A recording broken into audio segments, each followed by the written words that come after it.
Ladies and gentlemen, welcome to today's event here in the reading room of our Library of Psychoanalysis in the Sigmund Freud Museum.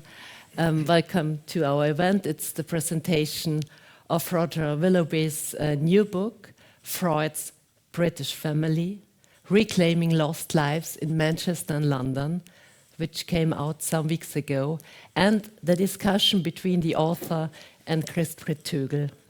So a discussion between two highly renowned Freud experts. A warm welcome to our guests from Great Britain and Switzerland.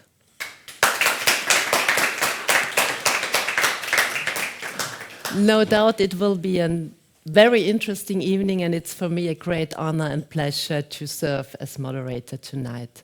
Before I introduce our guests and the course of the evening, let me briefly state that this new book not only sheds light on Sigmund Freud's surprisingly complex relationships with the families of his two half-brothers, Emanuel and Philip in Manchester, and family, as we all know, is a core topic in psychoanalysis. It is also extremely fascinating, I think, especially from our perspective here in Vienna, from Berggasse 19, so from the center, to have a closer look at the periphery, to Manchester, to Great Britain. Freud's relationship with the British family branch is also, as we could say, a so-called research desideratum in Freud research. And really, there are not many left. For those interested in Freud's biography, of course, the names of the two half-brothers, the fact that they were around the same age as Freud's mother, and the fact that they were going to Manchester is well known. But there was no way until now to gain a deeper insight about these British family members. For instance, in Ernst and Lucy Freud's edition of Freud letters, there may be some letters from Sigmund to Martha or to Fliess, where he sometimes mentions Emanuel or also even Philip, but we find no letter to Emanuel or even Philip. And there is only one publication, but we even cannot call it a publication, it's a book with a spiral binding, which you see here, regarding the letters between Freud and Sam Freud. This is his nephew, the son of Emanuel. In Austria and Germany, this copy is the only available copy in public libraries. The special esteem in which Freud held England, on the other hand, is very well known. Like many Viennese Jews of his time, he admired England and its democracy. He practiced his English, he often quoted from English literature, and as we all know, he named one of his sons after Oliver Cromwell. But now we are already in the middle of our topic, so I should introduce our two guests and the course of the evening. So, Dr. Roger Willoughby is a clinical and counseling psychologist, a historian, a writer, and an academic who holds doctorates in psychoanalytic studies from the University of Kent and the University of Oxford. Also, he is a fellow of the Royal Historical Society. His previous writings include the critically acclaimed Masood Khan, The Myth and the Reality, which came out with Free Association books in 2005, as well as papers in the International Journal of Psychoanalysis and the British Journal of Psychotherapy about, for instance, the early development of psychoanalysis in Britain, the work of Esther Big, and the links between psychoanalysis and religion. He is a founder and the co-editor of historiesofpsychoanalysis.com. This is a site which lists archives and which includes bibliographies, writings, and also a blog. Professor Christfried Tögel is a historian of science, and he's one of the foremost historians of psychoanalysis today. He's the former director of the Salus Institute for Evaluation and Simulation of Mental Health Care and of the Sigmund Freud Center in Germany. Professor Tögel is author of more than 200 publications. Here in the shelf on the side, you see only books which came out and which were edited by Chris Tögel, 25 only here. And he's also the editor of the new Sigmund Freud Gesamtausgabe, the first complete Freud edition in 23 volumes, which you see here behind us. He's also a friend and a supporter of our museum and our work. In all my years here, I think there was not one single situation where Chris could not help with advice, with immediate advice, I would say. So for the course of the evening, Roger will firstly present his book before Chris will serve as a respondent. Both will use some slides. After a short discussion on the podium, please join us with your questions. And afterwards, we would like to invite you to a glass of wine and some nibbles in our foyers. This would also be the moment, of course, to buy a book and have it dedicated. Thank you for your attention, and Roger, the floor is yours. Okay.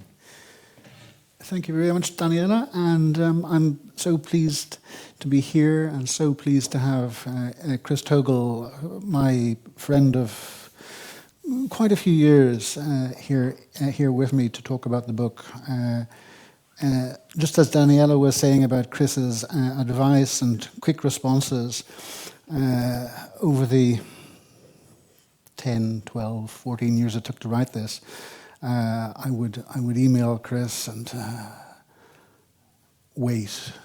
And a minute later, the response would come back. This is the answer.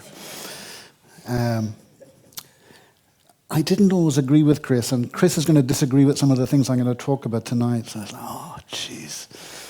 Okay. Daniela said to talk for 35 minutes, 40 minutes, and I'm going to try and do that.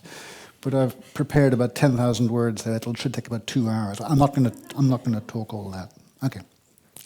Let me get on with it.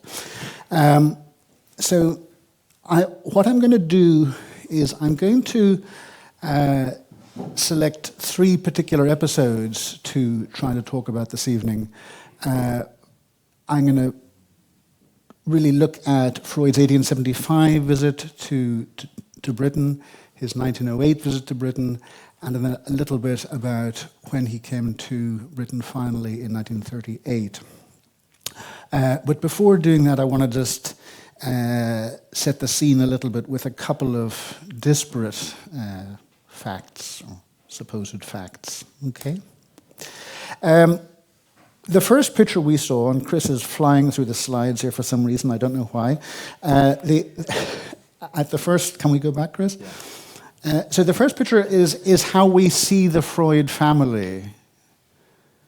So we have this image of the Freud family. Of course, that's not the Freud family. If we go to the next slide there, Chris. This is the Freud family. So it's complicated. And we'll talk about that. Let's move on to the next one as well. Okay. So growing up in small town Freiberg until he was 3 years old, Freud lived and played with this extended family, which during this period also included 3 of Emanuel's own young children, conspicuously John and Pauline, and latterly Bertha. Freud was especially close to John. Recalling this in the interpretation of dreams, Freud wrote that, quote, "Until the end of my 3rd year, we had been inseparable. We had loved each other and fought with each other, and this childhood relationship had a determining influence on all my subsequent relations with contemporaries. Since that time, my nephew John has had many reincarnations, which revived now one side and now another of his personality, unalterably fixed as it was in my unconscious memory. All my friends have been, in a certain sense, reincarnations of this first figure. They have been revenants." Okay. Freud saw, we'll leave it there, Chris, for a few minutes. Freud saw in his early relationship with John the original developmental template through which core dynamic features of his subsequent relationships were shaped. With the latter as revenants of his relationship with John, Freud here articulates the importance of his own sustained transference or projection of his own dynamic memories of John onto others. So in 1859, the family left Freiberg. It was a move which Freud later suggested was precipitated by a catastrophe, in Freud's words, in the local wool and textile market, as a result of which his father, quote, lost all his means. That September, Emanuel and his growing family, and Philip, would move to Britain, where immigration and settlement during this period of Victorian liberalism were relatively easy from a legal point of view. A particularly important consideration for European Jewry, who elsewhere in Europe faced widespread legal impediments on movement, settlement, and trade. The decision did simplify what is generally agreed to have been, at least for the 3-year-old Freud, a complex and potentially confusing family structure. By shearing off both Emanuel and his family and Philip, and relocating them at a considerable distance from Jacob's new family and Amalia, the latter family was privileged or reinforced as the core unit, while the former was marginalized. These actions would have offered certain compensations for the older brothers, Emanuel and Philip, such as a greater independence and engagement with progressive modernity, and possibly capital incentives. The brothers thus stepped aside, with Emanuel in particular ceding his position as Jacob's eldest son in favor of the nascent Freud, the eldest child of Jacob's new family.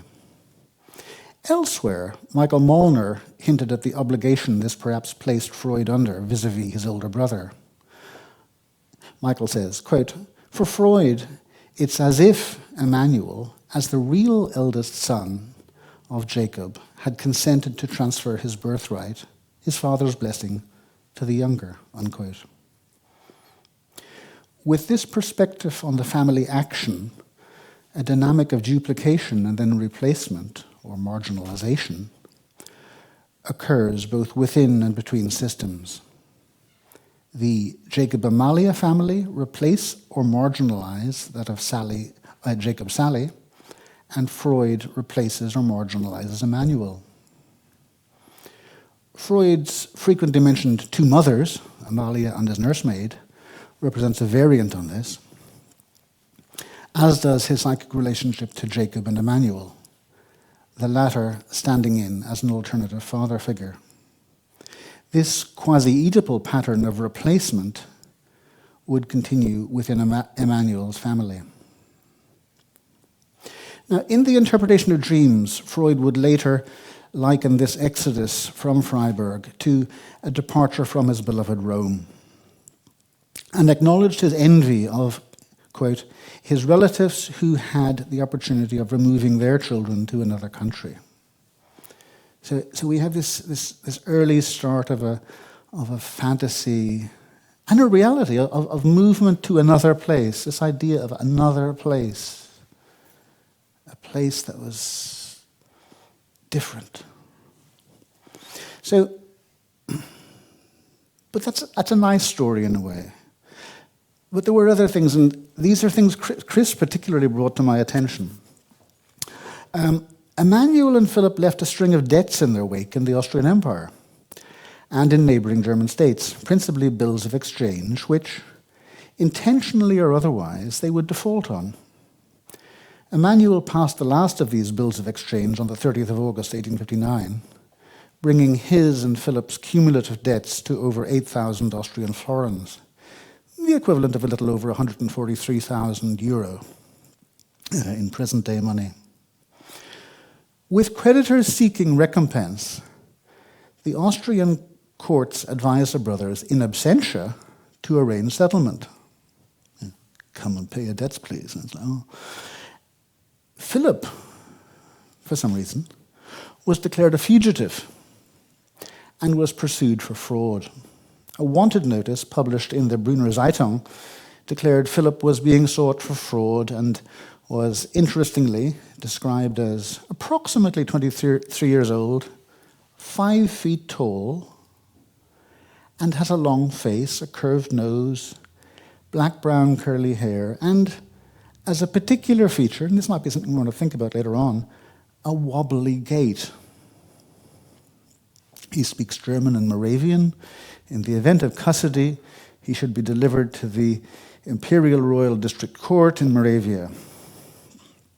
But before these proceedings had got underway, Emanuel, his family, and Philip had quietly departed to Britain.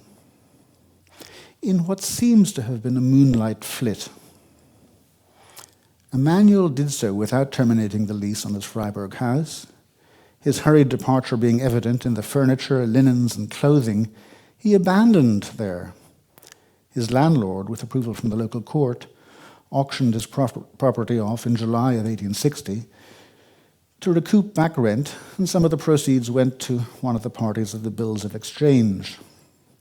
So they moved quietly, inconspicuously to Manchester, via London, but Manchester. So Manchester at this time was Britain's second city, really. It was a rapidly growing industrial centre. It had a burgeoning cosmopolitan population. It was culturally and politically vibrant.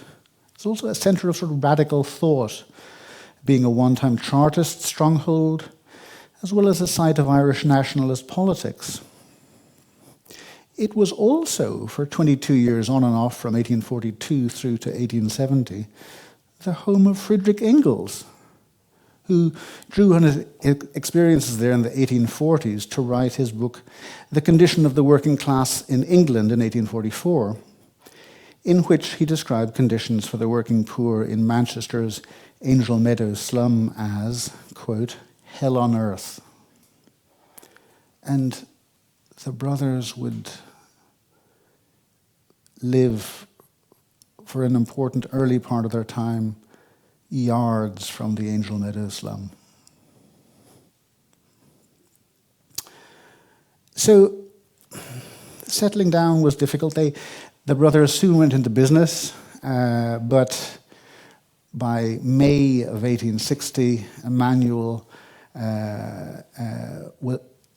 was declared insolvent, came up before the courts, but somehow, it's a mystery, got going again very quickly within a sort of week or two. One of the things he did is he went into partnership with his brother Philip and set up a company, Freud and Co. So that carried on for about 4 years, and the brothers at the end of this period dissolved their partnership. Emanuel took over the business name of Freud and Co., and Philip continued trading on his own behalf. So what were they trading in? Well, they styled themselves as importers of French and German fancy goods warehousemen, or Birmingham and Sheffield warehousemen.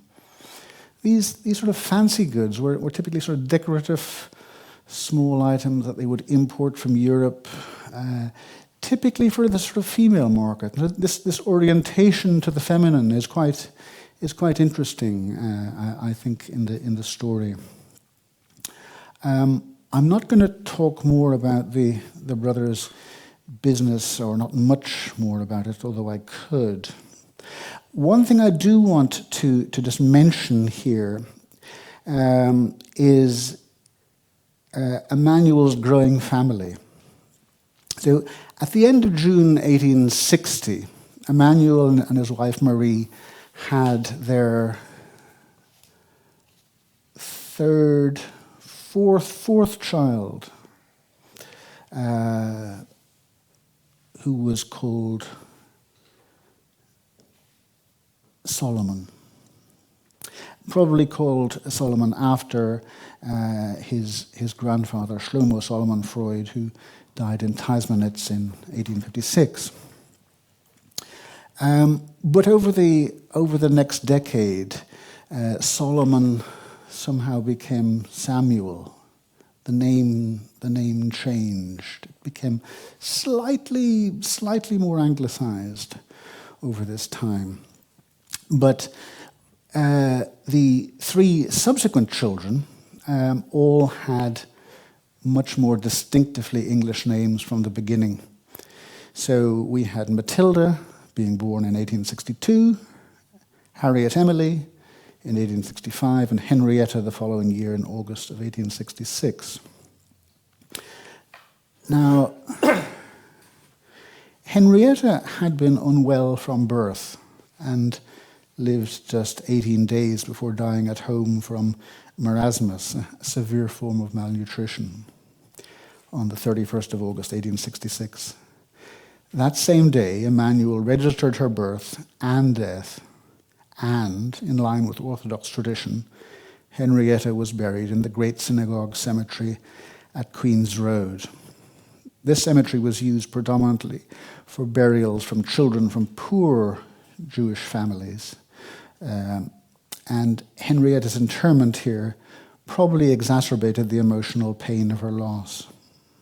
2 years later, this wound was compounded when Emily, as Harriet was being then called, and Matilda both contracted scarlet fever. There had been a spike of cases in the autumn of 1868, with 46 children, mostly children, dying of it in the last week of November. Emily and Matilda both succumbed to the disease then, Emily dying on the 27th of November, and Matilda dying 2 days later, on the 29th. They were just 3.5 and 6.5 years old, respectively. They were both buried in the Great Synagogue's main cemetery in Bury New Road. Whether the multiply bereaved and financially straitened family ever managed to erect metzivahs to commemorate Henrietta, Emily, or Matilda is unclear, though no such stones marking their brief lives survive today. The cumulative losses of Henrietta, Emily, and Matilda between 1866 and 1868 left the family emotionally fragile, hypervigilant about their own health, and largely unable to separate. And their lives passed unmentioned in the surviving correspondence. They've also passed largely in silence in the history and historiography of psychoanalysis. Sometime after this compound of losses, Emanuel and his family veered away from the old Hebrew congregation, affiliated instead with Reform Jewry and the Manchester Synagogue of British Jews, though their day-to-day lives seem to have been increasingly secular. It seems likely that the girls' deaths were influential in catalyzing this change. We may note here that almost all of Emanuel's family would opt to be cremated, a practice Orthodox Jews, of course, opposed, and Reform rabbis would officiate over their burials. Now, the issue of cremation is interesting here, and I see, I would argue, that Emanuel set in train a practice here of cremation within the Freud family that we would see later with his younger brother. Okay, so I'm going to move on now, for the reasons of time, to the 1875 visit. We'll just keep that in the sort of background, this, the moves, the losses, the business. Freud had hoped to come to visit his brothers in Britain in 1872 in the summer break between completing his final school exams, the Matura, and commencing university. Writing at that time to his teenage friend Edward Silberstein, Freud expressed his almost unquenchable thirst for things English.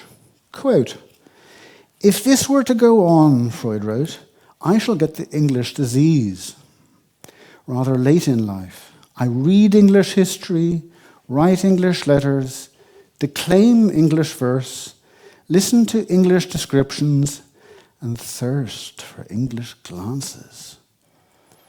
The trip failed to materialize, however, that year, probably due to lack of money. Eventually, 2 years later, in July of 1875, Freud set off with a shoestring budget to Manchester, where his experiences over the ensuing 7 weeks would significantly influence his thinking. Staying with Emanuel and his family at 12 Green Street, I think we'll come back to Philip. This is the only known photograph of him, just as the previous picture was the only known photograph of Emanuel. And we have a picture here of Morris, Jacob, and Pauline. Morris and Pauline being Philip's 2 children. And we see here the house, or the building at 96 Shude Hill in Manchester, which was the home of Freud and Co. It's this building in the middle of the picture here that has enamel warehouse on the windows there. I think the brothers had their businesses in the lower portion of the building and their sort of living space above on the upper floors. What do I want to show you? That's Bloom Street. Yes, here we are, Green Street. So this is a picture of what the house that Freud stayed in with Emanuel and his family in 1875 looked like.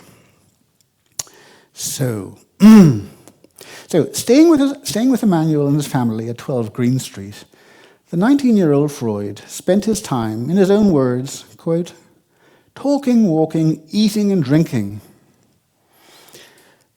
Short of money, Freud was getting by with the help of a tiny loan from Silverstein, an allowance from Emanuel, a small allowance, the belief that some funds would arrive from Vienna, and the further expectation of cash gifts on his departure.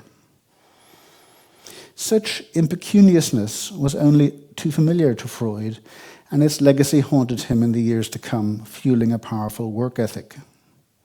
Freud's arrival in Manchester was greeted with considerable fanfare within the British family. Emanuel and the Manchester Freuds would become Freud's first British followers and cheerleaders.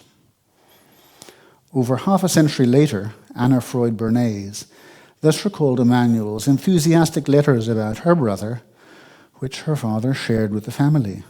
Quote, "You have," one such letter apparently went, "given us great pleasure by sending us Sigmund. He is a splendid specimen of a fine human being, and if I had a pen of a Dickens, I could well make a hero of him. All your descriptions of him have been worthless. Only now, since he is with us, do we see him as he really is." Emanuel depicts Freud's visit as his father's gift, and Freud as a hero in the making. His potentiality inadequately drawn by his father. Declining to directly compete with Jacob, Emanuel instead signals his relative assimilation into British culture through his reference to Dickens as the epitome of literary style. This was Emanuel's cultural capital. It was also, arguably, a curious choice, given Dickens's anti-Semitism, although turning a blind eye to the latter, a form of what Anna Freud would later call identification with the aggressor. And indeed, Bill Williams, the sort of historian of Manchester Jewry, argued more broadly in this vein that Anglicization promoted a degree of conditional acceptance, as well as status for Jews in Manchester society. And this typically involved approximating to native bourgeois ideals. The extent to which Emanuel achieved this was particularly noteworthy. So, describing his brothers and their circumstances during this visit, Freud himself wrote in somewhat qualified terms, I can say that they now hold a generally respected position, not because of their wealth, for they're not rich, but because of their personal character. They're shopkeepers. That is, merchants who have a shop. The elder selling cloth and the younger jewellery, in the sense that that word seems to have in England. My two sisters-in-law are good and jolly women. One of them, this is Blume Freud, Philip's wife, an English woman who made my conversations with her extremely agreeable. It's clear Freud admired both his brothers, with a certain hesitation about their modest means, their bourgeois occupations, and the apparent commoner garden jewellery that Philip sold. This dual aspect is underlined in his depiction of his older brothers as, quote, shopkeepers, unquote. His rendering of this in English at Silberstein, reinforcing this and echoing the somewhat derisive depiction of England as a nation of shopkeepers. A quote commonly, though probably apocryphally, attributed to Napoleon, with whom Freud had partly identified in his youth. Yet Freud appears to be suggesting that his brothers' status as men of personal character, mention, is epitomized precisely through their capacity to do such unglamorous work. I think this is really, really important. Blume was in the early stages of pregnancy during this visit. Her and Freud's second child, Morris, arriving on the 2nd of April 1876 after Freud left. While in Manchester, though, Freud later would recall enjoying carrying their infant daughter Pauline around in his arms. Turning to his nephew John, Freud suggested that he was, quote, an Englishman in every respect, with a knowledge of languages and technical matters well beyond the usual business education, unquote. Having earlier noted that he, quote, speaks and understands a little Spanish too, unquote. John's younger brother, Sam, different kettle of fish really, had sat the Oxford local exams in May of 1875, the results of which were released during Freud's visit. Sam passed as a junior candidate in the 3rd division, no doubt a cause of some small celebration, though it went unmentioned in Freud's surviving correspondence. Whether the Manchester Freud girls were formally educated to the same level is unclear, but probably unlikely. Freud's Anglophile attitude is further catalyzed by this visit. He was explicit about the latter with Silberstein writing, as for England, I can say straight out that I would sooner live there than here, rain, fog, drunkenness, and conservatism notwithstanding. Such peculiarities of the English character and country that other continentals might find intolerable agree very well with my own makeup. Who knows, dear friend, but that after I have completed my studies, a favourable wind might not blow me across to England for practical work. While Freud here associates himself with British empiricism, his thinking was also information in the context of his relationship with Emanuel in particular, but also Philip, their retail and wholesale trade, and their entrepreneurship. Theirs was practical work. And in this sense, we can think, and we don't often think of Freud essentially as a small businessman. You know, he ran his own business for years, and it's not just a vocation. It's a bit of a business. Certainly, Emanuel, who functioned as an alternative father figure for Freud, offered a practical model for his adolescent younger brother. He was a man who was managing to economically sustain himself and his family, in contrast to Freud's experience of their actual father. In both the interpretation of dreams and the psychopathology of everyday life, Freud noted both his adolescent dissatisfaction with his own father over his lack of overt protest in the face of anti-Semitism, and his turning instead towards Emanuel, wondering, quote, how different things would have been if I had been born the son not of my father, but of my brother. In this general context, Emanuel evidently admonished his younger brother several times, and on one memorable occasion cryptically told him that, quote, one thing that you must not forget is that as far as the conduct of your life is concerned, you really belong not to the second, but to the third generation in relation to your father. Freud certainly remembered Emanuel's injunction with respect to filial piety, which repositioned him not one but two generations from his father.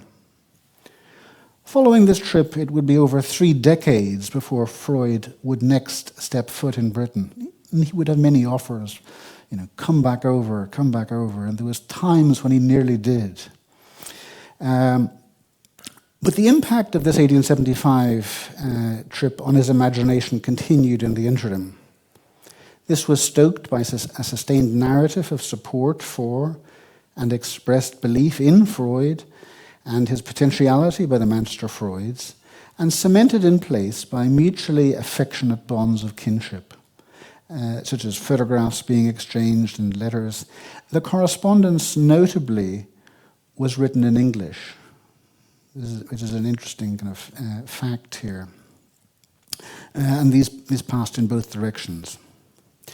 In August of 1882, for example, Freud would tell Martha how, quote, England reappears before me with its sober hustle and bustle, its generous devotion to general purposes, the stubbornness and sensitive sentiment of its inhabitants, all the indelible impressions that have been influencing my life since the life-defining journey 7 years ago. The following month, he thought England might be a place where he would successfully practice as a doctor should recognition in Vienna be slow in coming. Indeed, as I said, Emanuel had encouraged him to move to Manchester when he'd completed his hospital residency and had agreed to accommodate him while he established a practice.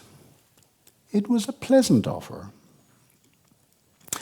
And echoes of this persisted in their correspondence, yet Freud consciously saw Emanuel's daughters, his would-be siblings, as without adequate dowries to find husbands, a shortcoming that must inevitably rest with his would-be benefactor. It was a narrative he probably realized was something of a rationalization for a more general failure to launch in a rather enmeshed, nervous family, and he consequently remained wary and sustained a certain independence. But why did it take Freud 33 years to return to Britain?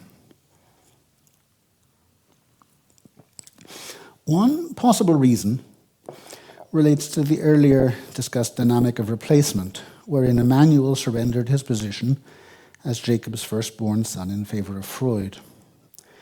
Emanuel and his family may be seen in their eulogizing correspondence. They seemed to regard Freud as the family's messiah, the chosen one who would transform the family's fortunes, who would make Emanuel's abdication justified, and on the back of whose achievements they may derive some vicarious satisfaction. Perhaps he was also seen as a returning lost child, perhaps a reincarnation of Henrietta, Emily, or Matilda. Yet for Freud, the weight of responsibility must have been a burden to carry, and maybe entailed painful feelings of guilt over his having replaced or symbolically harmed Emanuel. A shadow of this may be seen in Freud's comments following his 1883 meeting with Emanuel in Leipzig and Dresden. Emanuel was, Freud wrote, quote, just the same old man, a little destroyed in his facial features, a little emaciated, a bit more nervous since I saw him 5 years ago. But just as good, deliberate, joyful, so intimate and understanding.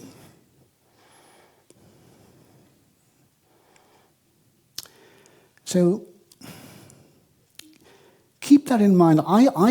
Chris and I disagree on this a little bit. I think this vision of Emanuel, a little bit destroyed, is important. You know, what was he seeing? What was he projecting into this vision of Emanuel as his older brother, as his quasi-father, as himself? It's an interesting sort of thought. But I want to move on. Chris can come back to this, and we can come back to this in our discussion. I want to move on to the 1908 visit. Daniela, how am I doing for time? She's looking. Have I run out of time? Have I? You have another 5 minutes. Oh my God. Okay. I will cut my remarks short to 10%. 10. I've got 25 pages to go. Anyway. Okay.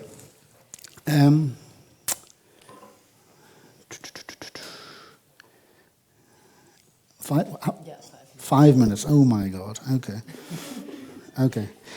I'll try and tell you a little bit about 1908, and then I'm going to tell you a little bit about 1938. Okay. So, with 1908, art effectively sandwiched Freud's trip to Britain. A missed train connection in Cologne allowed Freud the opportunity to spend the day in The Hague and Amsterdam visiting various works by Rembrandt, which he thought were magnificent, most particularly the Night Watch. Freud wanted to visit these galleries originally, but had promised his, quote, strict elder brother, unquote, Emanuel, that he would travel over post-haste. He would later suggest that missing the train connection was an unconscious contrivance, an error that had allowed him to both consciously submit to Emanuel's request and yet to spend the day guiltlessly touring galleries as he wanted. It was also, however, a further postponement in encountering Emanuel. One motivation for this may lie in Freud's sense of his older brother's advancing years and, by extension, mortality, which reflexively bore on Freud's own aging. This conflict thus seems to have related to Freud's strong wish to see his older brother, while at the same time wishing to forestall presentiments of death. So, Freud gets into Manchester and is met by Emanuel at the station, who, despite his 75 years, impressively dragged Freud's heavy suitcase up the railway stairs with the wry comment that there is life in the old dog yet. It was an experience that Freud was reminded of in his correspondence with Emma Young later on, but we can talk about that later. Over the next week, Freud stayed with Emanuel and his family in St. Anne's on the Lancashire coast. By his own account, this rhymes with 1875, Freud spent a lot of time there, chatting and walking by the sea. I'm talking and debating here all day in English. Everything is oral, and we eat very well. I have not enjoyed such a feeling of well-being for a long time. I've also changed in another way. I shall not say how. It was a narrative essentially similar to his declaration to Silverstein 33 years earlier about passing his 1875 visit, talking, walking, eating, and drinking.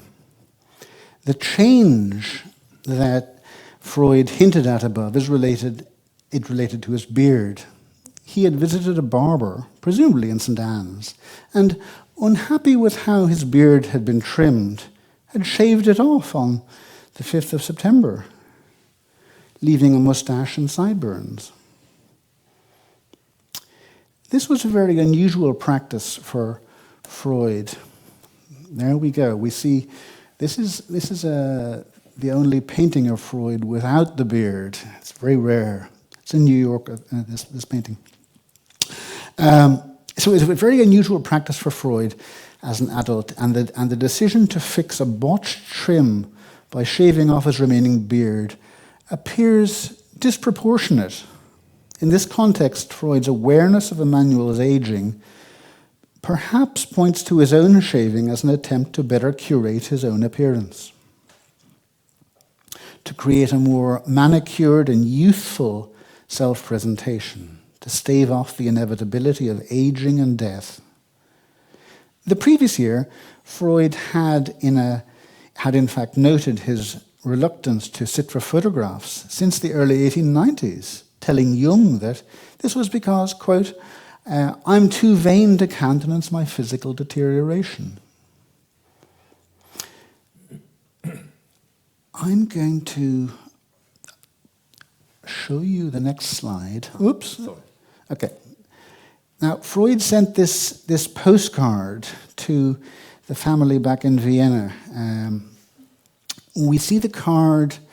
It depicts Father Time, complete with a scythe and long white beard, playing Diablo with the hourglass and twin sticks. And it declares, time is fully occupied.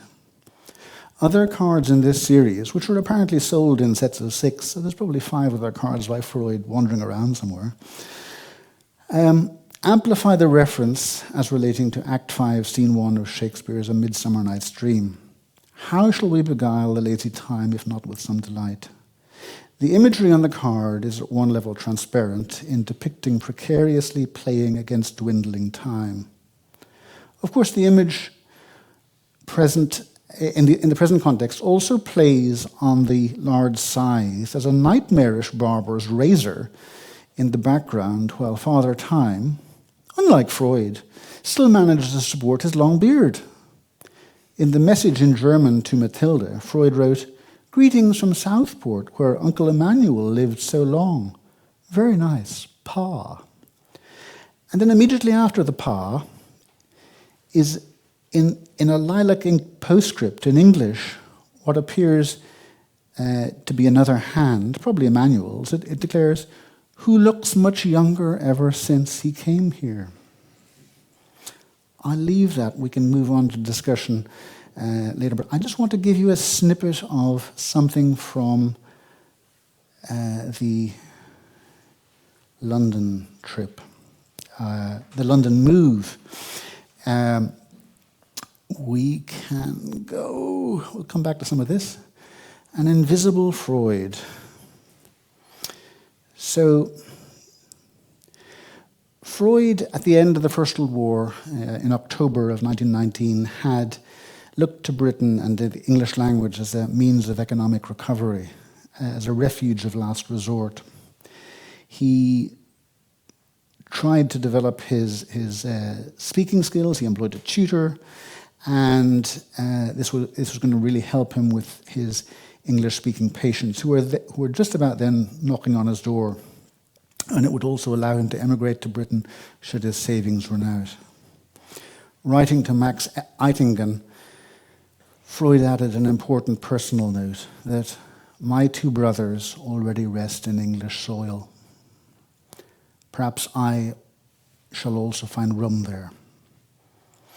20 years later, Freud needed that refuge of last resort and would subsequently find a place in English soil to rest alongside his brothers.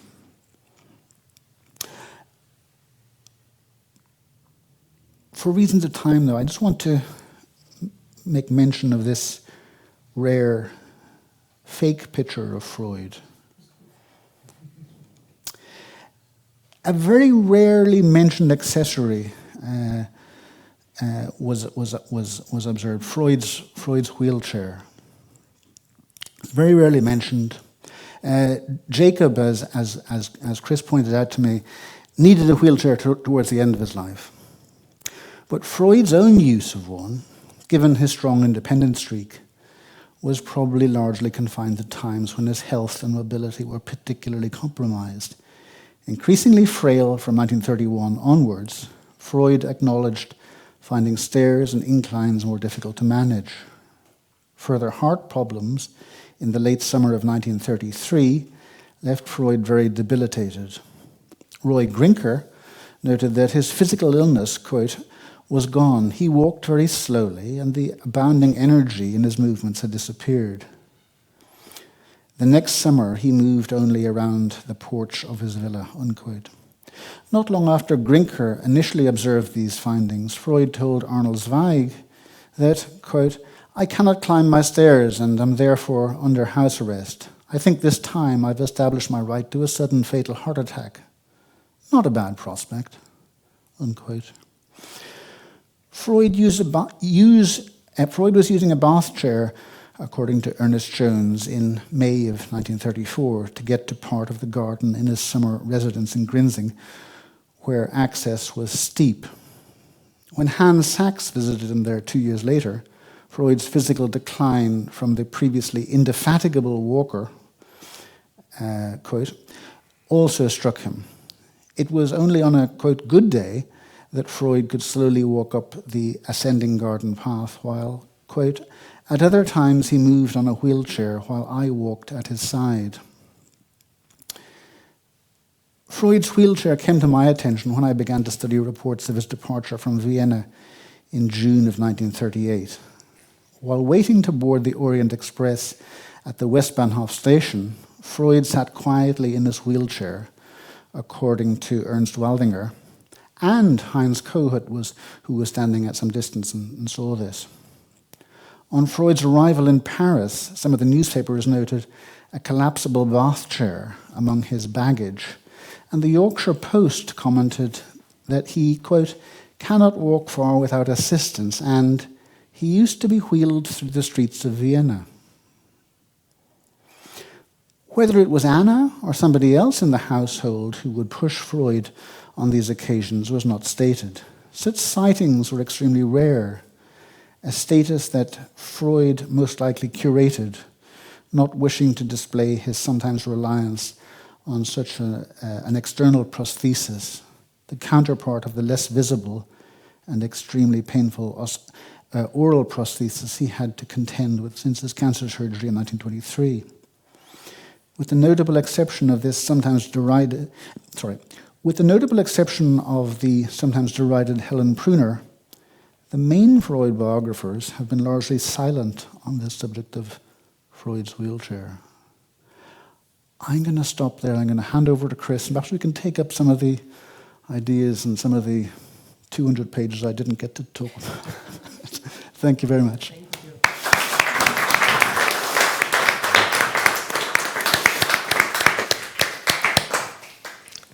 Please. Okay. When I was asked by the British publisher Routledge to evaluate Roger's manuscript, I told them that the likelihood of his book attaining the same sales figure like John Grishman's crimes novel is minimal.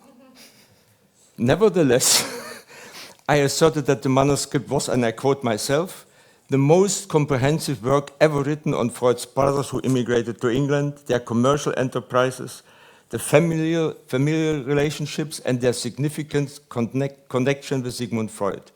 Roger has dedicated over a decade to researching the British branch of the family. His findings have included information that has eluded Freud biographers for many years. I would like to strongly recommend the manuscript for publication. So, it has been 3 years since then, and today you presented your book in the Freud Museum in Vienna. And he asked me to be a respondent. However, I'm uncertain as to what extent I could contribute something that would not merely consist of a hymn of praise.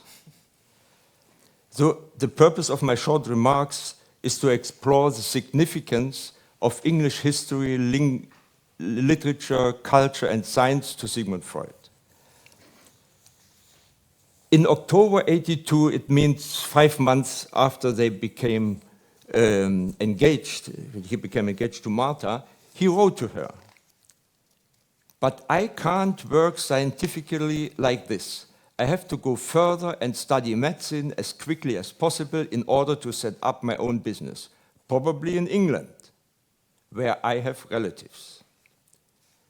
It did not work out. But it is astonishing how strongly Freud's life and work are linked to England. Freud used the terms England, Engländer, and English approximate more than 3,000 times in his writings and in his letters. And the 3 people you see on the slide are portraits in the National Portrait Gallery, which Freud visited in the 1908 visit to London.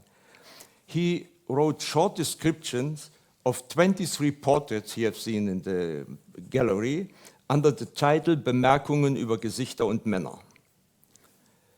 The first you see is John Stuart Mill. Freud's interest in Mill began in 1875, and in summer 1879 he took over the translation of the 12th and last volume of the complete edition of John Stuart Mill's works into German. The second one, you see it, is Charles Darwin. In spring 1873, Freud attended a Darwin lecture by Karl Brühl. At that time, he held the chair of zootomy in Vienna at the university. And 2 years later, he had the thought about getting his PhD in philosophy, and quote, in philosophy and zoology under Darwin's influence. And the second British Englishman is William Shakespeare. Freud referenced Shakespeare a total of 250 times in his correspondence, a figure surpassed only by Goethe.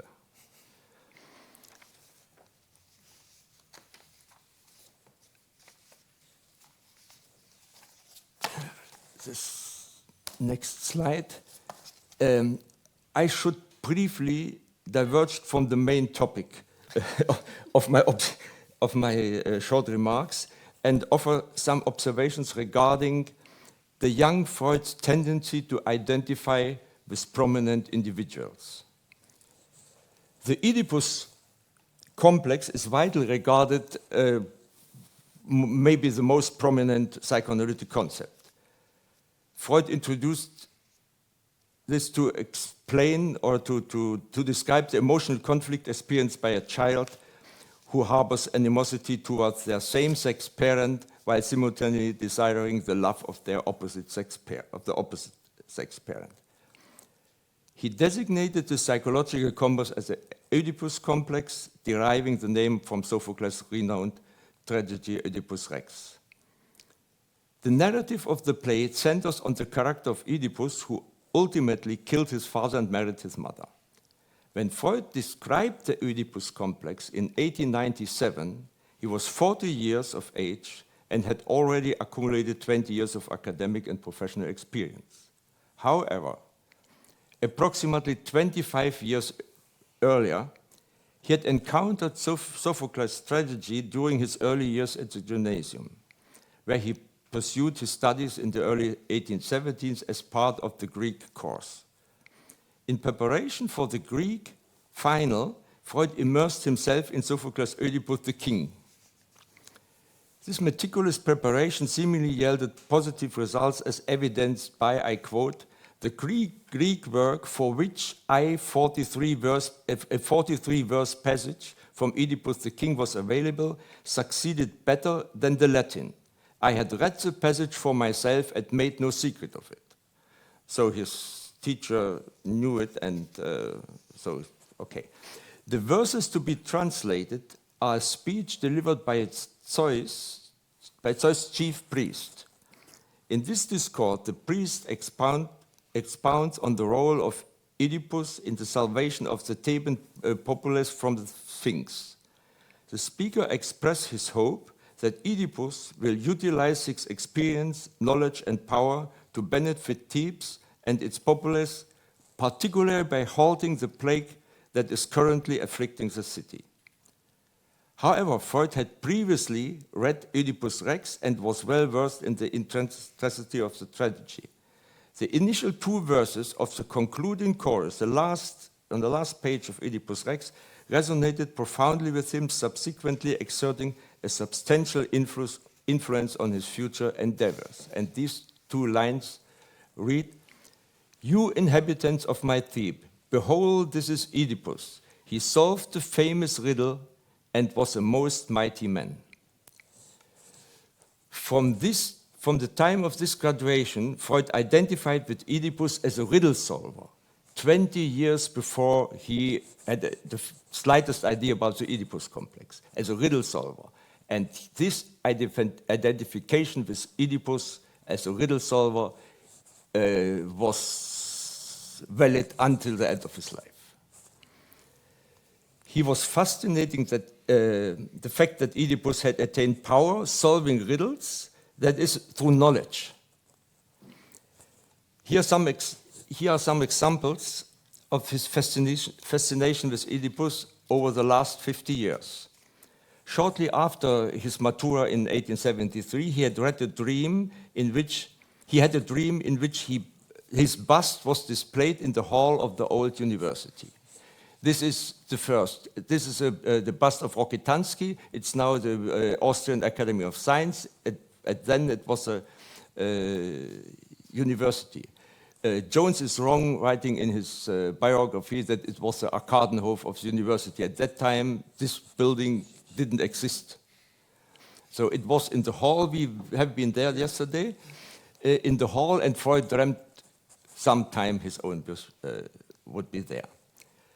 In 1885, he saw in Paris a reproduction of Ingres's famous Oedipus and the Sphinx. You see this, and he later acquired a print of this, and it hang. You can see it on the Engelmann pictures and in other pictures in London, right to the couch. And in 1901, Berthold Löffler, it's a Viennese graphician, designed an ex libris for Freud that incorporated the same motive and the final verse of Oedipus Rex. And in 1906, on the occasion of Freud's 50th birthday, he got as a present a plaquette. On the front is Freud's face, and on the back, the same motive. Oedipus in front of the Sphinx with his last two sentences of Oedipus Rex, of Sophocles' Oedipus Rex. And by the way, Freud fainted when he thought, and he asked who had the idea of this, and it was Paul Federn. And they asked him, why, what is wrong with the medal? He said, nothing, but I dreamt as a student of this verse and this motive to be on my bust in the hall of the university. So these are 4 examples how important was for Freud the most important identification. You won't believe it, but not Moses, nobody else, not Hannibal, was so important for Freud as the identification with Oedipus as a riddle solver.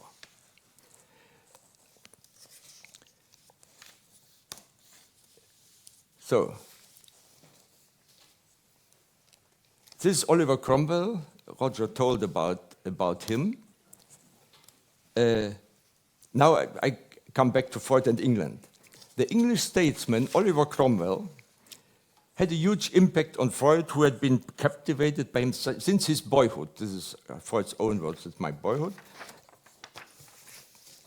As he writes in the Interpretation of Dreams, however, the majority of Freud biographers have not addressed the extent of his affinity for Cromwell. A notable example is the naming of his second son after Oliver Cromwell. You see Freud's son Oliver. About the same age. Oliver Cromwell at 56, Oliver at 52. Okay, Freud couldn't have known that they look a little bit, I don't know, the nose and so. Anyway. Following his visit to England, where Roger told us, in 1875, he cultivated a heightened interest in Oliver Cromwell, as he informed Martha, I quote, "The impression I got on that trip 7 years ago, which shaped my whole life, have come back with a vengeance.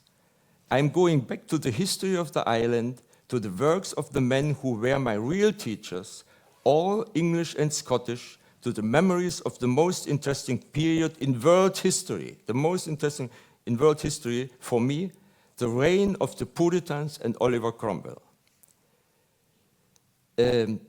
It's important that he identified the traits of Cromwell's personality or the outward features of his life. It was so fascinating for Freud that he gave Oliver his name. and the Cromwellian period was the most compelling in history period. Cromwell's ideas were shaped during his time at Cambridge, where he got into Puritan thought. The Puritans, who later became known as Presbyterians, were a radical group during the English Reformation. They were influenced by Calvinism, which made them pretty much opposed to the Catholic Church. You remember Freud identified with Hannibal, who, Hannibal sought revenge in the Third Punic War, which was not successful, but Cromwell, he was successful as the founder of the British Empire. And the Puritans were influenced by Calvinism, which made, I told it, pretty much opposed to Catholic Church. At the same time, they had a big influence on the opposition in England, both in and out of Parliament, and Cromwell became the political and military leader of the Puritan Revolution, and he set up an allied force called the Ironsides. This force ultimately beat the Royal Army in 1644, and King Charles I was condemned to death, and Cromwell became Lord Protector of the Republic for life, with total authority. During his time in charge, England became a huge player in the colonies, the navy, and business. But unlike Freud's hero Hannibal, who failed to achieve his revenge, Cromwell succeeded. He achieved victory, was granted unrestrained authority, and laid the foundation of an empire. So Cromwell became one of Freud's main figures of identification, along with Oedipus and in his quest for success. Oedipus, the riddle solver, became king, and Cromwell, the skilled general, took on the role of Lord Protector of the Republic. Freud's objectives did not include the pursuit of political power. Rather, he aspired to become one of the world's preeminent scientists, a position that would afford him significant influence and financial gain. The realization of this objective was, at least in part, facilitated by the influence of his role model, Oliver Cromwell. 5 minutes? Okay, I might need 4. 50 years later, when the foreign language library, lending library, was opened in Vienna, not far from here, Freud's sister-in-law Minna, and from time to time his wife Martha, regularly collected English literature for Freud, exclusively detective novels, up to 14 books a week. He would read them for an hour before bed.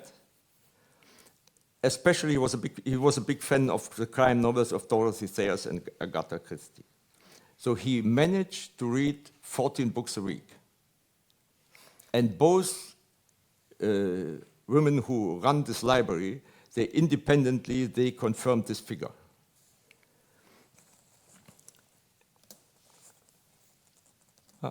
The last slide is missing.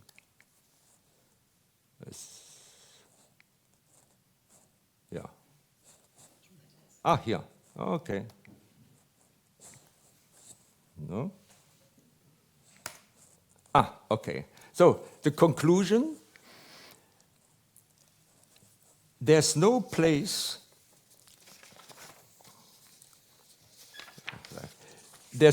in the world, you can read it by yourself, in the world that Freud loved and admired more than England. He read a ton of most important English authors and scientists from the Middle Ages up to the first half of the century. This picture is from a home movie, which is colored by the Library of Congress, digitized, and there are at least 3 people. 2 of them were witnesses when Freud, he bought Maresfield Gardens, and then he was at the London clinic, and only Martha, Anna, and Minna moved in. He came in later. When he went into the house, into the garden, he said, "Heil Hitler." He was a big fan of flowers and of nature, of this grass, and he would to say, if I would never came to England, this was my dream from my young age, if not Hitler had expelled me from Austria. So I think really that England was the most important country, the history, science, the culture for Freud in his whole life. And that's Roger's book explain the family connections he had, which in the first quotation I read, when he sought to emigrate to England and to set up his private practice there, that in the second part of the sentence said, I have relatives there. So the relatives and his fondness of the country were a big driving force for Freud. So, thank you. Thank you.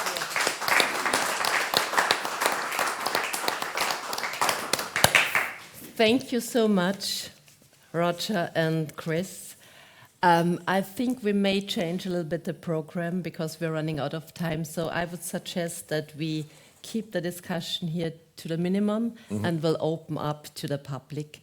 I would just like to come back to your book because it has not been said yet that this book is extremely well composed. It's 10 chapters, and every chapter starts with an introduction and the last part, which is called Reflections, which makes it extremely interesting and easy also for the reader to follow your train of thoughts. This is, I don't know if it's, I have never read a Freud book with this systematic way of integrating the reflections. It's really helpful and very instructive. So you can have a look later, but I really can recommend it.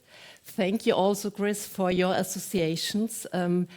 I may use the opportunity and add one situation about Emanuel before we start with the audience discussion, because I recently had the chance to discover in an unpublished text a very small passage about Emanuel, which is very speaking, as I say. It's a text which is written by a niece of Freud, by Rose Beatrice Waldinger, who was the daughter of Pauline Winternitz. Pauline Winternitz is the sister of Freud, who in 1884 joins her sister Anna in New York, gets married there. But as her husband Winternitz dies very early, she goes back to Vienna in 1900 as a single-parented mother, we would say, with her daughter Rose Beatrice. And on their way back to Vienna by ship, they meet Emanuel at the coast, as we know by an unpublished document of Rose Beatrice Waldinger. And she says that on their way back from New York to Vienna, they met Emanuel, so the little girl is 6 years old, and she says that he was an old man with a beautiful white head and red cheeks, and that Emanuel wanted to persuade her mother to settle in England, but Pauline, her mother, said, "No, I will go to Vienna, I will go to my brothers in Vienna." And the other thing which is also charming is that Emanuel, and this is really just a small detail, but that Emanuel was very much enjoying eating noodle soup.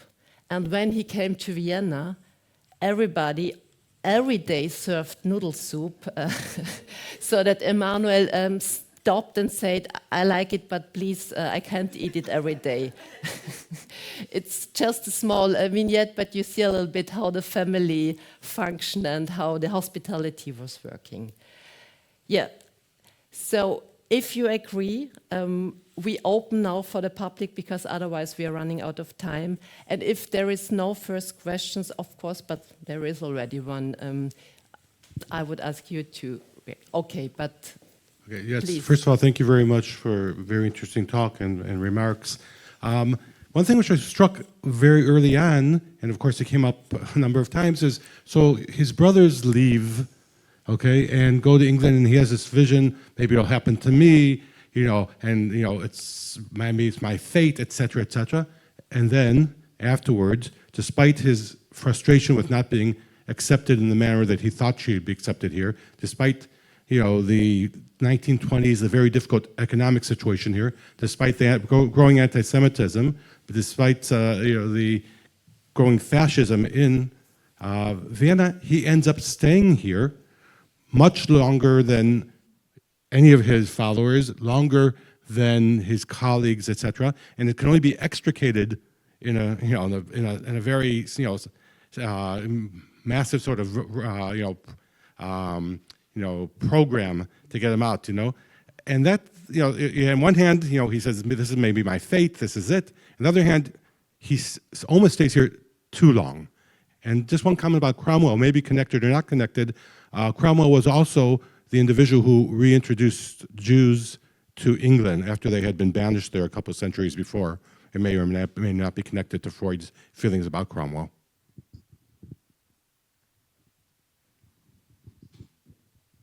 Yes, I think that's really interesting. It reminds me of one of the things Freud said soon after arriving in London in 1938, where he says, "Yes, it's all very nice. It's a bit strange, and it's a bit foreign, but I miss my prison." The sense that he'd been in Vienna for so long, 70 years. And he had an ambivalent relationship with Vienna. But part of the ambivalence was familiarity and love. And it's difficult to leave one's love objects, even if they're perhaps particularly if they're ambivalently loved, in that sense. So most every other of his colleagues had left. They exited much earlier than that. Oh, sure, and his sons left Berlin in 1933. They saw the writing on the wall clearly, and Ernst moved to London to set up his architect's practice there. So that in a sense was a bridgehead. But Freud, Freud thought he was too old to move. In a way, you could say, Chris will have views on this, I'm sure. He thought it didn't matter what happens to me. In the end, it's the younger, it's Anna, it's the younger people in the family that are important, that sort of motivated, that pushed him out in the end, as though they can kill me. What the hell, It's like, But Chris. Yeah, just first there's a difference. Germany became fascist in 1933, and here in Austria in 1938. But Freud was urged from 1933 on to emigrate to France, to Switzerland. He got a lot of invitations. When Paul Lafargue asked him and offered him to come to France, he said, "You misinterpret my situation here. My enemies are not the Nazis, the Catholic Church." So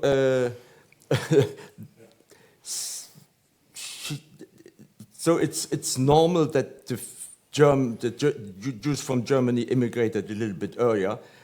Plus, Freud was concentrated on this Pater Schmidt here, who was the spy of the Pope here in Vienna, and especially his task was to watch what the developments of psychoanalysis. So Freud was concentrated on this. This was his fight for psychoanalysis with the Catholic Church. Yeah.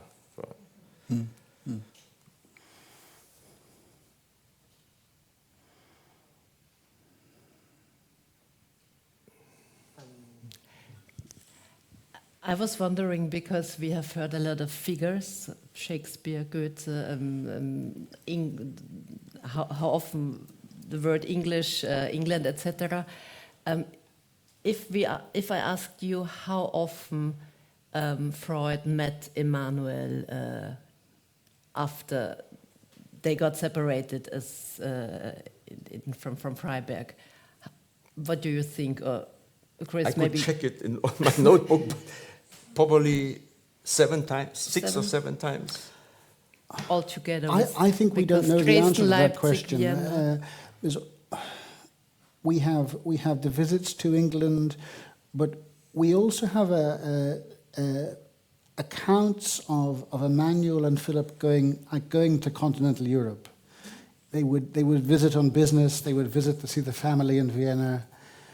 They would also say, and I think it's quite interesting. They would also say, "We're going for refreshment," as they put it, and what exactly this sort of euphemism meant, we have accounts of one trip to Leipzig and Dresden where they would go to the theater, they would dine out. They would have a nice sort of boys' time in that sense.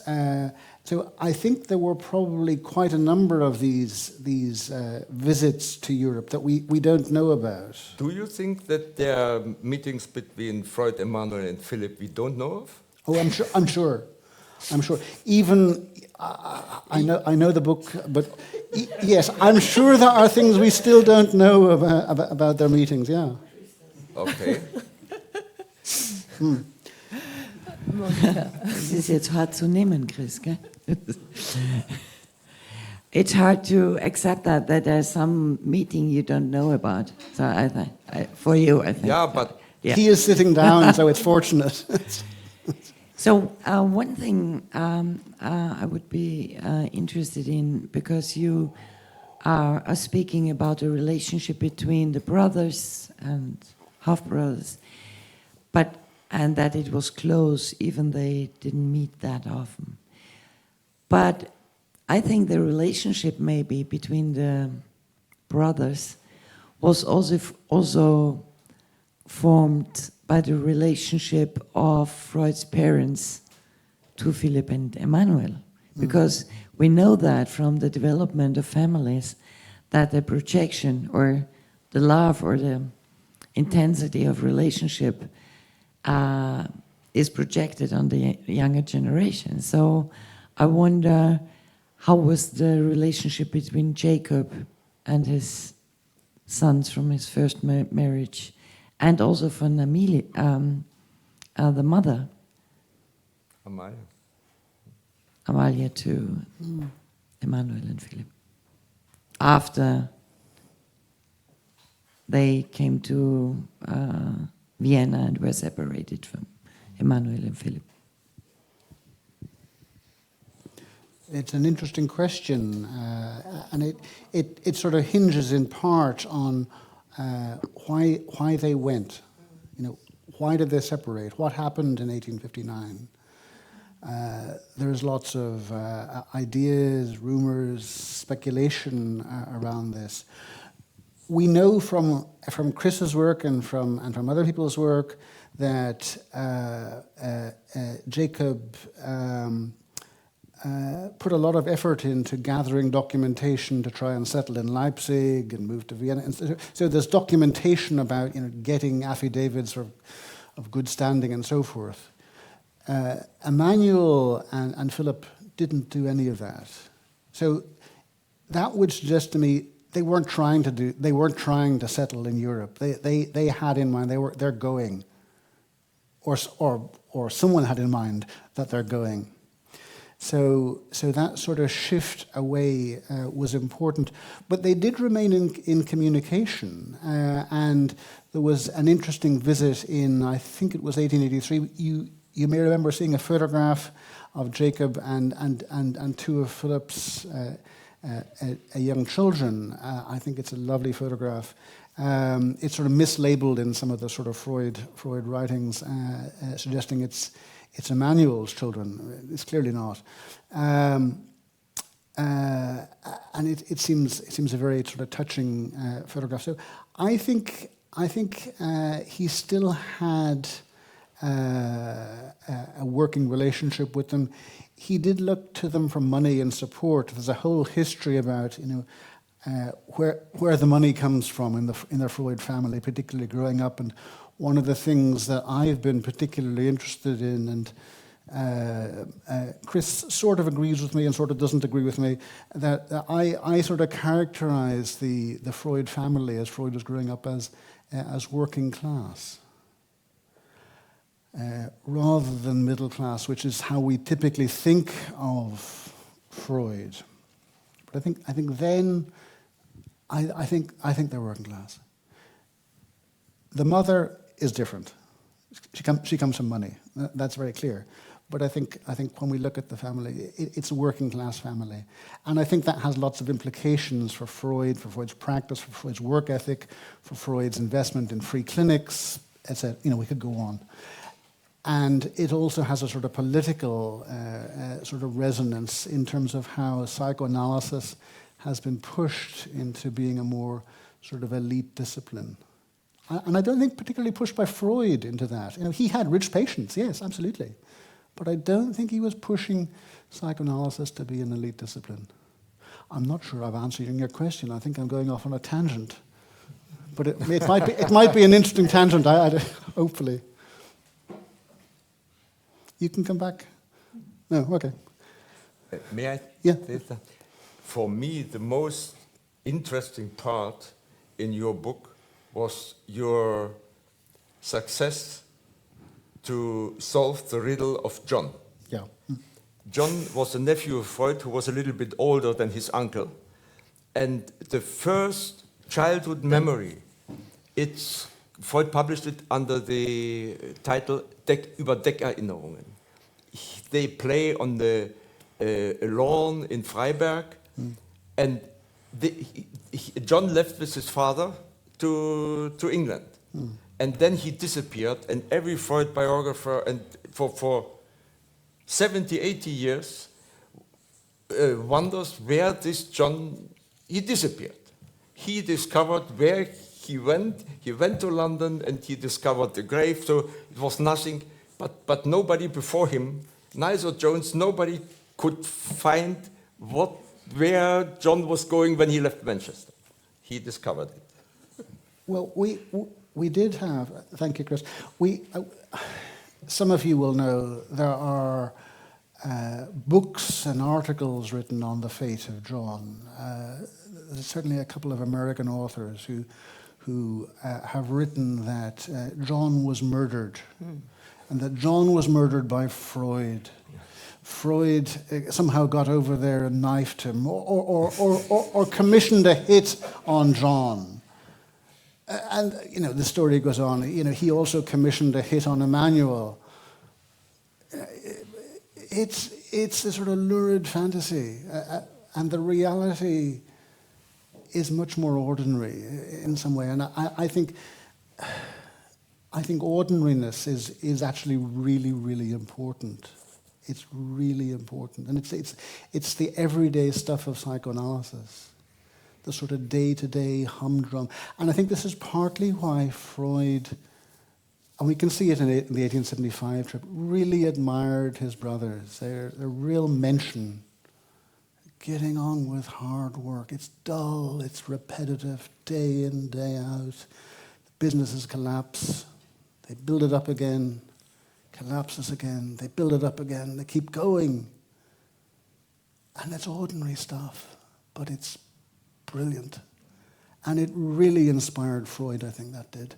We can see it in Freud's own life, particularly at the end of the First World War, where the hyperinflation set in and his savings were gone. And he was an old man. He should have been retired. But he got English lessons. He could speak English, but he got English lessons. He got English patients or American patients, charged them decent fees. Work, work, work. And we can, so we see these echoes with the brothers. Work, get on with it. The small businessman. Freud is a small businessman, doing the everyday graft. And it's not dramatic, it's not elite. It's really important though. Sorry. Sigmund Freud, he was a very successful businessman. Yeah. His income after 95, 96, with the honorary, the patients honorary they paid, from one day he could travel for 3 weeks to Italy, to live in the best hotels, to full board, go to theater, to opera, drink 3 bottles of wine, send the clothes back to Martha to get them washed. And so for 1 day's salary. And this was upper 1 per mil of the population in Austria at that time. And do you know what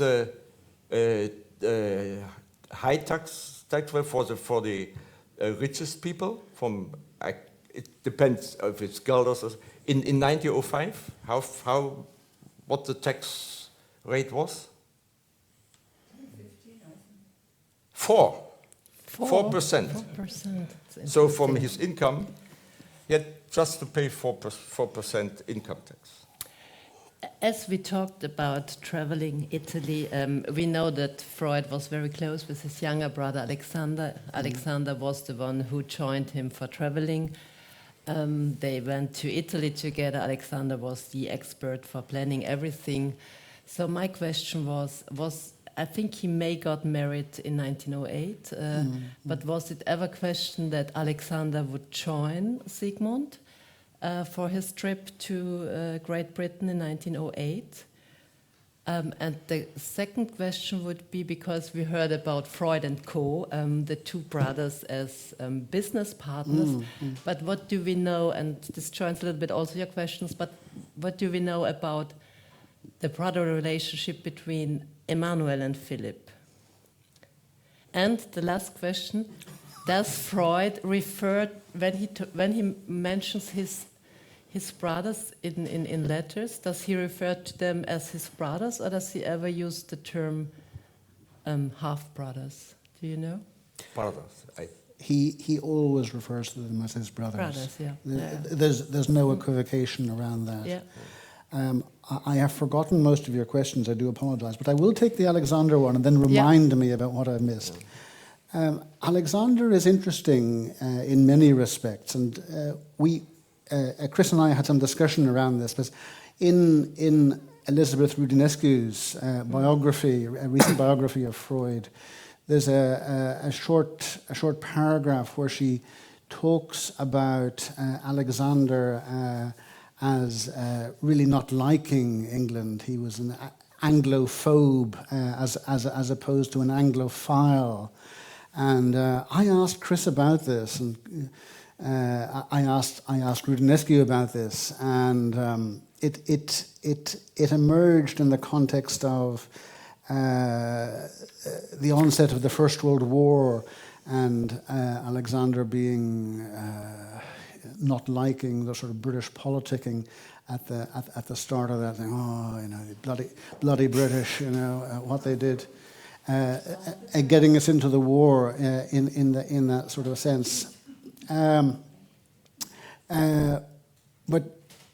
But Chris helpfully contextualized that as just limited to that.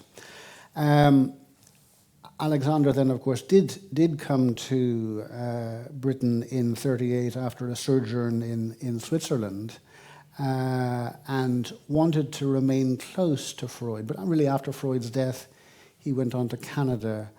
I think in part because his son Harry had moved to the United States, really.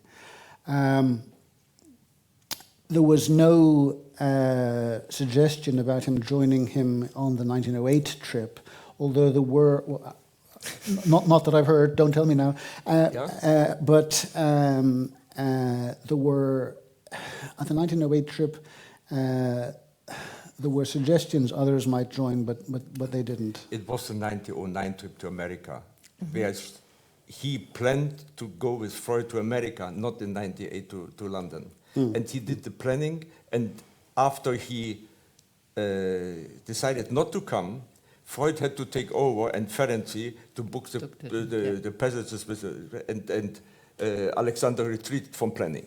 Okay. Alexander, he was also struggling with the English language. This is something we know also from his letters from in immigration, that he has somebody who helps him sometimes for translation. So he. Now, were there other things? The relationship between the two brothers in Manchester, the business partners, Philip and Emanuel. But what do we know about their personal relationship? I don't think we don't know as much as we would like.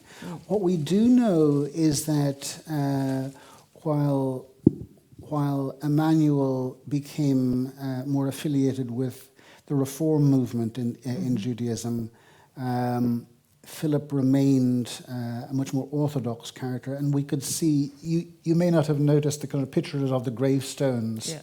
I found these in Manchester cemeteries. Philip was buried. Emanuel was cremated, and his ashes were buried. And most of Emanuel's family were cremated as well. Emanuel's gravestone, it looks like a British gravestone. There's no suggestion of him being a Jew on it. And it sort of marks out how much he had assimilated into British culture, British society at the moment. Whereas Philip, it had a Hebrew inscription on the top, it had an English inscription underneath, and I think really marked out how Philip had remained observant, how he had maintained an affiliation with his Jewish Orthodox roots.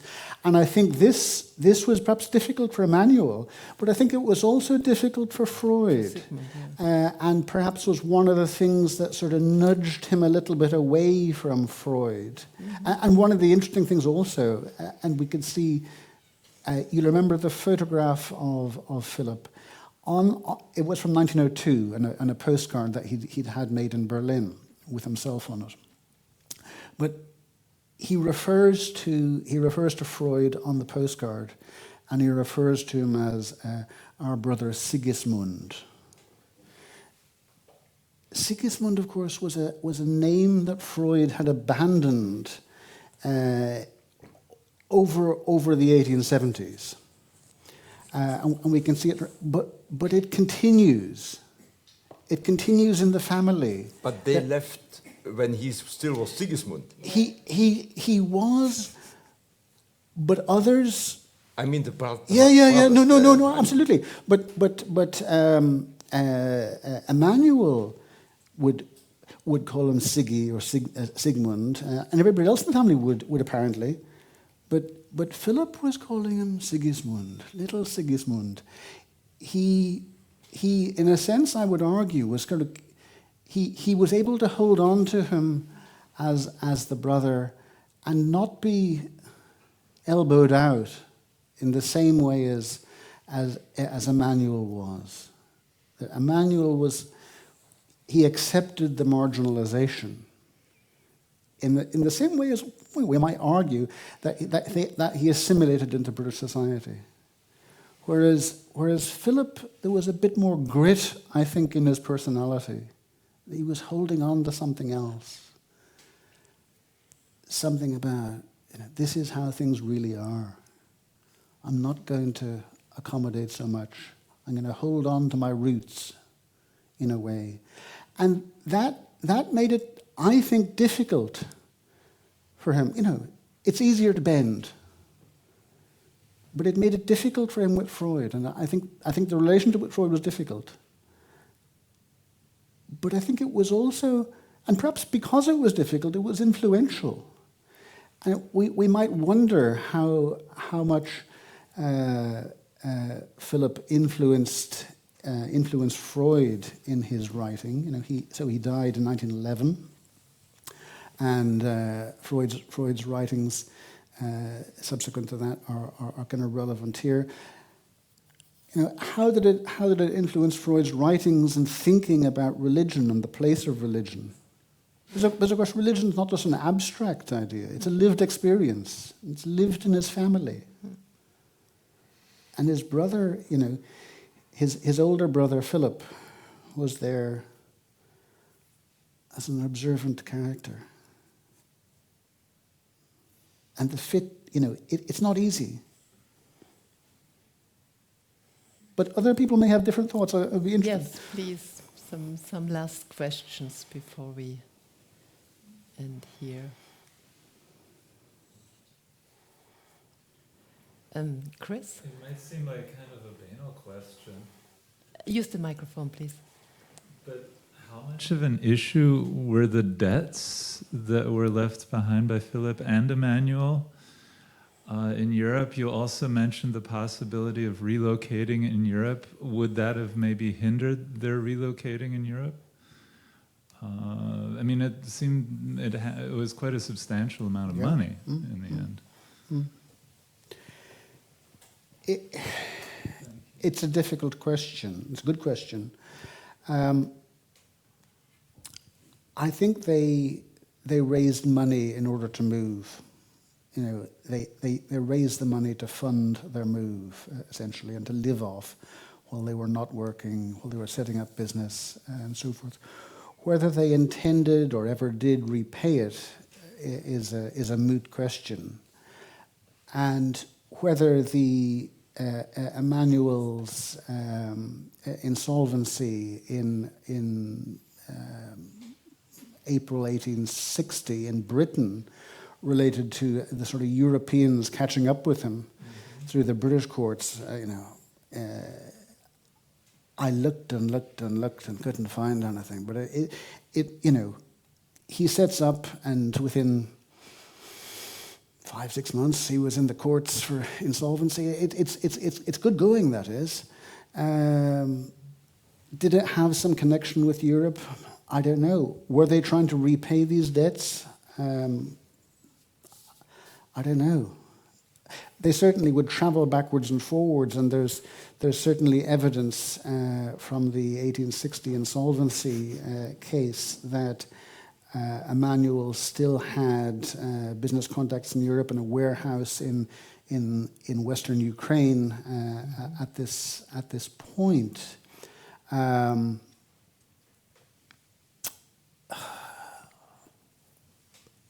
Chris, have you got thoughts on this? What I wanted to add, Please. when they left Freiberg, Jacob with Emanuel, and then later, some months later, Amalia came with Anna and Sigmund. They didn't have the intention to go to Britain. Jacob wanted to settle in Leipzig. He applied 3 times. He was Rejected. 3 times rejected and expelled from Saxony, and he had to leave to 18th of October 1859 Saxony. And then they were forced to go back to Austro-Hungary. Emanuel came a little bit later to Leipzig. From Leipzig, he traveled at least once to Vienna. Yeah. So at that time, there was no intention to go, always intention to go for them to Britain. Later on, but we don't know why, they changed. Emanuel gave up to look for business in Austro-Hungary, in Leipzig or in Vienna, and went on to Britain, and Philip as well. Philip, both Emanuel, they were in the local newspapers in not only in Vienna, in Olmütz. They were looking for him. And because of there were a lot of people who wanted their money back. They wanted their money back, yeah. And even they sold Emanuel's furniture on auction in Freiberg because they couldn't find him. So, and maybe at that time he decided to leave Austro-Hungary and go to Britain. I don't agree with that. Ah, okay. Really. He was. I see it as he was raising money, and I think it was significant that Jacob sought credentials, sought statements of good character and so forth. In Leipzig, Jacob. In Leipzig and in Freiberg and in Freiberg, what the older brothers didn't. So if you're going to settle somewhere, you try and how are we going to develop our CV here? What are we going to look for? We're going to get papers. We're going to get endorsements. They didn't do that. Why didn't they do it?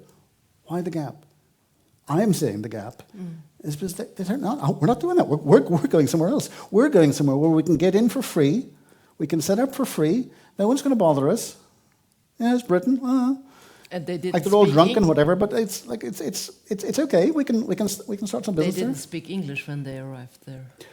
Well, that's That's another moot question, isn't it? Didn't they? I don't know. Okay. There were certainly some indications in the sources that there were some family connections, or business connections with Britain, but it's slim pickings, I think, isn't it, Chris? Sorry? It's slim pickings, the sort of stories about the sort of wider family having business connections with Britain. I have no idea. Okay. Sorry? It was a fabulous chance. Yeah. Manchester, you could hide, nobody would find you. It's a crowd, and you are able to work. I think it's a most natural reaction. Yeah. Here in Austria-Hungary, you would have been seen and followed up continuously. Yeah. No, I agree. I think that sort of Victorian liberalism was quite important. Blur of people, everyone was there at the time. It was industrialism. Yeah, It was work and enameled. I mean, there was absolutely. I mean, you still have Wille Frei here as enamels. They exported it. Whatever. That's practical life. Yeah, of course. My question was when they left Freiberg. Emanuel left Freiberg. He was not leaving Freiberg with the intention to go to Britain. Yeah. He had this decision came in the months after in Leipzig or in Vienna. I don't know where he took the decision, but when they left Freiberg, when he left Freiberg, joining Jacob in Leipzig and continuing to go to Vienna, at that time I don't think that he had already decided to go to Manchester. Okay. And I'm still disagreeing with you. Okay. For the reasons I've outlined. Okay. But you know, so read the book and make up your own Yeah. mind. Let's have it. I think we do have a last question. You? Yeah. Yeah, first of all, And so then- Manchester, among the immigrants, of course, was a very large population, Jewish population, Yiddish speaking, which they spoke, just like in New York City, people who came from Eastern Europe to New York City on the Lower East Side, and there was a similar situation in Manchester, you could get through your business with German or certainly Yiddish. You have making it, okay? And just another thing, we're thinking about the fact that maybe Philip was some sort of connection to his Jewish past. I was always struck by, I think it's Joseph Chaim Yerushalmi that had a picture of a prayer book which Sigmund Freud's father gave him at age 35 with a dedication in Hebrew, which meant two things. Either then Jacob Freud was wasting his time writing it, or Freud was very capable of reading this Enlightenment type Hebrew. No, he couldn't read. He even couldn't identify the letters in Hebrew. When he got the translation of Toto in Taboo from Tel Aviv in 1935, he even didn't know from which side, on the title page where his name was written. There are 7 places in his letters where he said, when people asking him, I can't read, I don't understand, I can't even read the letters. I'm very sorry, I should have learned it, but in the curriculum of the Gymnasium, the Tauberstraße, there is the Samuel Hammerschlag in religion, there was no Greek. Latin, yes, but no Greek. So why do you think Jacob Freud... And no Hebrew. So Greek and Latin, but no Hebrew. Okay, so why do you think at age 35 Jacob Freud gives him a prayer book with a dedication in Hebrew, with his Hebrew name, by the way? That opens up a whole another question. No, because half of it was a Bible, half of it yeah, but was why would Jacob Freud go through and write 10 or 15 lines in Hebrew, once again with his Hebrew name, if his son had no possibility of reading it? I mean, maybe opens up other issues between the relationship, I don't know, but it seems to me a waste of time. I wouldn't say a waste of time. I think. No, but if his son can't read it, you go through 15 lines. I think we're talking about psychoanalysis. Okay, it could be. And in part, there's a sort of question about who was Jacob talking to? What sort of figure in the mind was Jacob talking to? And was it an imagined son that that he was referring to or thinking about here, or one who might in the future, or on another road not travelled, know Hebrew, or maybe couldn't read it or couldn't speak it, but would know it anyway? How can we? If he couldn't read the letters at the age he was born, 1850s, it would be quite surprising at that age for the Jewish community. Honestly, I agree with your other point, by the way, about the emigre Jewish community in Manchester and the kind of rationale for staying close to that community kind of early on when you go and settle and you can get by not speaking. I would though say I think the brothers, if they couldn't speak English initially, and they probably could a little bit, I suspect, but it's hypothesis, they certainly began to very quickly. And it's noteworthy that the brothers' correspondence was in English, and I think this marks a sort of push towards assimilation and identification with it. Maybe it goes to kind of hiding as well. You know, we're English. We're not these sort of bad Jewish, you know, foreigners who are wanted for crimes. Yeah. No, absolutely.